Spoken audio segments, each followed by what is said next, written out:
stocks and cryptocurrencies are basically memes now for many people on the internet. It's crazy, right? And of course, Robinhood, Twitter, Reddit, TikTok are mostly responsible for this. But you're all familiar with the memes. As I said, the last few days, it's been GameStop, Doge, AMC. Last year, it was Hertz. The list goes on and on. Ask an institutional investor if these companies are a wise investment, and their heads are going to spin, right? But ask the average Robinhood, Reddit, or Twitter user, and you're going to get a totally different answer.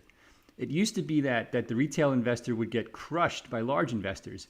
This is no longer a guaranteed outcome. As we've seen this week, the retail investors can totally take over. As we saw last summer on Robinhood, retail investors can totally take over. As we saw overnight when Elon changed his Twitter title to say Bitcoin, retail can take over overnight. So there's a deeply entrenched belief, true or not, that hedge funds and banks consistently generate profit at the expense of the people. The 2008 housing crisis, hedge fund failures going back decades, government money printing, even the lockdowns, there's this belief that the response to these events benefits big banks, rich executives, and entrenched politicians at the expense of the people. And honestly, people are sick and tired of it. I was up super late last night. Our numbers at Aber are up 10x. I was listening to clubhouse rooms in the background, people talking about why Doge is pumping. And people are angry. They're genuinely angry. They're just tired of all the bullshit. And unfortunately, or fortunately, depending on how you look at it, a lot of people also have extra free time right now. If they're not working in an office and they don't have to commute, that saves people a lot of time. And unfortunately, some people are out of work due to the pandemic. And social media-based trading has become a common pastime amongst this crowd.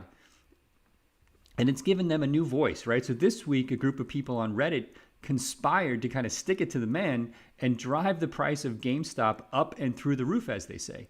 Hedge funds had significant short positions in the stock. So what is a short position? A short position is simply a bet that the price of a stock is going to fall, okay?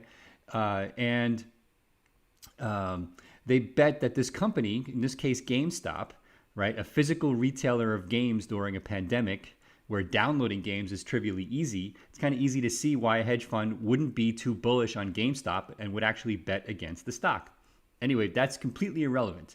GameStop is now effectively something like a $30 billion company. I haven't checked the price in a few hours. And I would be shocked if they didn't raise a huge amount of money through an at-the-market offering.